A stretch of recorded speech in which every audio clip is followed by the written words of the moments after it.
Thanks for joining us today. I'm your host, Vanessa Ford, and joining me today is the co-founder and chief scientific officer at MenoLabs, Dr. John Konhilas. We want to talk to you a little bit today about our clinical study and what we discovered. So, Dr. K, is it okay if I call you Dr. K? Absolutely. Let's dive into this because we did something a little bit different, a little bit unusual. And I think it's important for people to know what we're doing, why we're doing it, and how we do it. So can you describe for our viewers today what this clinical study was and how we did it? Well, since I joined MenoLabs, as we put the company together, obviously one of the main things you want to do is transform women's health. And so the way we needed to do that, I think, first off, is, of course, have a way to gather health information. Do it, of course, in a protected way. And so the team at MenoLabs built this app, which we're able to actually collect and accumulate data from any person who wants to actually enter data on the app. And so when we say it was anonymized, right, it means it's de-identified. You can't really tell who was, like, by username or full name or anything like that, who put in what symptom. You just know that these symptoms are like a cluster of inputs. Correct? Yeah, it's important that we keep all the information away from the people that are looking at it. We want it completely unbiased, and it gives us better understanding as to the effects because we know that it isn't necessarily driven by our own biases, which we know can actually influence outcomes of research. Mm-hmm. So what did this particular study that we conducted uncover? There's so much information there. It's kind of unbelievable to actually experience this for the first time. When you're looking at this data, you have that moment where you just can't believe what's in front of you. But what we've been able to do is really show, first of all, a feasibility. That was one of the main things, of course, going into this was, this something that people would do. And yes, they did. So thank you to the world out there actually who participated in this, because the amount of data that we accumulated, and we'll talk about this more later, is the most data that was ever been accumulated on this group. So that was the first thing, is feasibility. So when you say on this group, you mean women in midlife, women in menopause? Yeah, we were very careful to, I guess, in a way, control the information that was being input there. So our team would be able to catch if it was, let's say, a fake account or someone maybe who wasn't quite in that midlife range and was actually concerned with these conditions that are associated with menopause. So this is really that population that is experiencing the transition to menopause, if not already menopausal. Excellent. Fantastic. So you said you were pretty shocked at the amount of data that you then had access to, right? Can you tell us around the estimate of data points that you got to see in front of you and why that was so fantastic? So one of the unique parts of the app was that we're collecting over 40 different symptoms, mm-hmm. as well as some other wellness considerations like weight, well-being, those kind of sleep, how much water a person drinks. Yeah. Yep. And they can record hot flashes, for example, which actually was the most recorded symptom. That surprise. And so in just 9 months, we collected 60,000 pieces of data. And actually, since that time point when we closed that part of the study, which was the end of June, we've collected another 40 to 50,000 data points. So this is just exponentially increasing and starting to really pan out as something that is literally going to be transformative. So how does this differ from the usual kind of studies that you're used to having data to pull from? So this is, I think, what falls in that category of real world data, meaning that it's really accumulated in real time. It's accumulated from these other parameters. It's not a controlled environment. It's self-reported, which again, I think is critical because as women are experiencing this, they can actually input their data immediately and then remember the next day, oh, I felt like this. And so I think it almost provides better comparability across, the time frame. It also allows us to look at this really over the course of time. So this is something unique because usually studies are what we call randomized controlled trials, right, which obviously have very tight regulations on them in terms of how they're done. We could talk a little more about that in detail later, but this is not like that. This is collected in real time It's collected from these other sources. It's self-reported. It empowers women to experience these conditions as they're experiencing them. So I think it really provides a focused look among this massive group of people entering data. So you said something interesting earlier when we were just talking before we started filming, that women could really act as their own control. And you just mentioned a control group in a regular study that you would normally be presented with. So how do you think that's different, and what can we learn from that? One of the things that you do in a typical clinical trial is that you create a separate control group, meaning they're the group that, let's say, received placebo, or are actually the group that you don't expect to see a change. And so now you have some way to compare whether you have an effect. In my opinion, someone who is actually transitioning through menopause, they're best if they're used as their own control. Why is that important? I think in this instance, women experience changes differently. And we know that, for example, some women experience perimenopause for 14 to 15 years. Right. That is something that you can't necessarily control for. So if we have a situation where women essentially act as their own comparators, I think that really provides the best evidence for the specific treatment that a woman would need, and a way for which they can really empower their own health and start to engage in how they are impacted by these different conditions. So every unique woman enters her own unique experience, but then we can find patterns among those unique women, right? And start to chunk them out into groups that make sense. So women who have hot flashes, women who have mood swings, is there an overlap? Is that the kind of thing you're looking at when you look at these sorts of results? So that really falls in this other category of what we call precision medicine, meaning that, of course, each individual experiences these things differently. But you would expect there would be at least clusters of women experiencing similar things. The question is, why are they experiencing things similarly? By collecting over 40 data pieces on each individual, now we can get a better picture as to how they cluster together or why they cluster together. But to do that, you do need lots and lots of data. So this is really what makes us unique, and is going to, in my opinion, transform the way in which we address menopause, which we know, of course, it isn't a disease, it's a condition that everyone experiences. So you said that we're looking at over 40 different inputs, right? Types of data we can collect across thousands of women. What would a normal clinical sample size look like?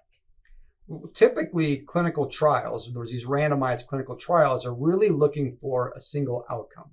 And so when we design clinical trials, we do this with an outcome in mind, because that allows us to do what's called a power analysis, which tells us how many people do we need to actually result in a significant difference for that single outcome.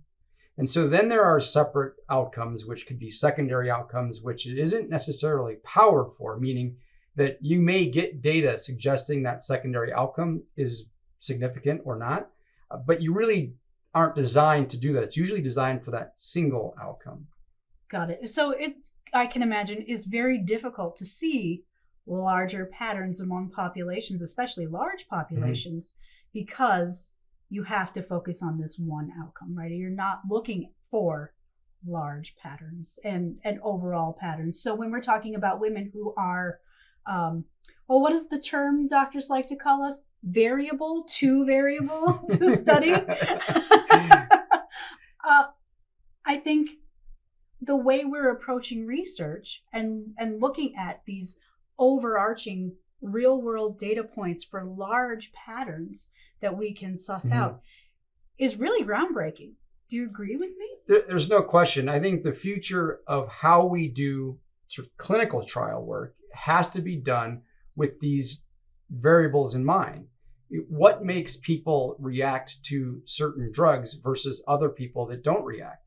So we design trials with specific inclusion and exclusion criteria. And so in a way, we're already biasing it towards that population. And those inclusion criteria aren't necessarily addressed in our trial. We actually will suss out the inclusion sort of after the fact. So we let people enter data, and then we try to understand, based on the data alone, the data is a data. That's a line that my students always hear from me. We let the data decide as to which groups actually are significantly correlated. And then as scientists and as researchers and physicians, we try to understand, is that actually real? And so this will necessarily change the way we do things because it gives us that precision approach that I know what you need, you know what you need, because the data is right in front of you. Mm-hmm. So let's talk a little bit about the precision approach and what we discovered specifically about our probiotics, because that was part of why we looked at this information, right? Is to see, are our products actually having an effect? Not just can we do this study in a way that is meaningful and impactful and potentially world-changing among researchers, but can we develop better products, and what can we learn about our current products? So can you talk a little bit about what we discovered? Yeah, so as a scientist, I'm always skeptical of this process. And I was very skeptical going in because is it something that we can actually glean any evidence from? And so just right off the bat, 2/3 of the women who reported some of these symptoms were what we called non-product takers. They weren't customers. Right. And the other third were customers. So the sample size was enormous on the non-product taker side. So we had a group where we can do these comparisons. And I'm still blown away by the fact that in 85% of the women that were taking our product, they had reductions in hot flashes by 90+%. Mm-hmm. And that is absolutely amazing to me. And again, the idea that this is happening in real world, and we've tried to make sure that as we compare the two groups, our customers versus non-customers, and we were pretty confident that the comparison was valid, that we saw such a big effect. I was blown away by that. Apart from the fact that, all these other symptoms also appeared to be somewhat mitigated as well. So we saw a reduction in hot flashes. Mm-hmm. We saw improved mood and reduced anxiety and improved energy, all kinds of different things. If you want to see the full results, you can go to menolabs.com/research, and we'll probably leave a link in the description or wherever you happen to be watching this below. So if you want to check out the full results, you can do that there. So I know as a scientist, as a man who has studied women in midlife for 30 plus years now, right? I don't want to date you or anything. I thought the hair did that. But for 30 years, what do you see as being the next step, the next evolution of research? Well, if money was unlimited, of course, we would sample all the, these women, we would sample, different components and just try to figure this out to get to the nitty gritty as to why this works. But the question as to why this works, I think, is ultimately the question I want to answer. And the way we can do this now is really start to pick a population which we know actually has these, as we say, these sort of similar characteristics. They, let's say, transition through menopause, in 5 years as opposed to 7 years. So we can get that specific and really allow this population to tell us what we're going to do next. So I think now we have the ability, as opposed to just plucking randomly from the population, we can really focus in and understand why this population actually had the effect, why it worked for them. And then we can jump to the next population. So we can start building this precision approach, saying this works for this population. We have this. You can now monitor this through the app. This population that works for you because of this. Now you can monitor yourself through this app and really start to build these individual cohorts, which will tell us probably more than any randomized clinical trial will in the next, 10 years. That's pretty fantastic. Yeah. So, and you have to remember that clinical trials are prospective, right? We are looking at this, with an end goal in mind. There are designs that allow you to pivot and change if some piece of data comes up. Like, of course, if you find a drug that, oh my God, it's helping this population, survive and this other population is dying, of course, you're going to stop the trial and give them the drug. So those things are allowed based on sort of FDA requirements. But what we can do now is in real time, sort of pivot and identify and be able to match. Okay, this is something that you'll need. Okay, we shift over here. Oh, this has changed for you. Now you should maybe shift over here. Which is ultimately going to result in real world outcomes of better health and longevity. Absolutely. Yeah. And I think the speaking sort of to our audience who has been ignored for so many years, especially in the context of clinical trials, healthcare in general, that now they'll be able to truly empower themselves as to their own health. Now, yeah, I like to think of this, as sort of a health transition, right? As opposed to any kind of disease. We've talked about this before, this idea of a health transition. You really, in order to be the most healthy, I guess you can say, you have to be an advocate for yourself. What better tool do you have now to be able to provide to a physician? Oh, look at this. I have this. You probably won't even need that physician afterwards, right? You'll probably know, oh, this actually works for me. I'm good to move forward with this and not have to engage in these, inane conversations with folks who don't understand what you're going through. Well, I couldn't say it any better. Again, if you're interested in the results of our clinical study, we'll leave the link for you below. Dr. Konhilas, thank you so much for joining me and for letting folks know what we're doing from a research perspective to help make lives better. We'll see you next time, everybody. Bye-bye.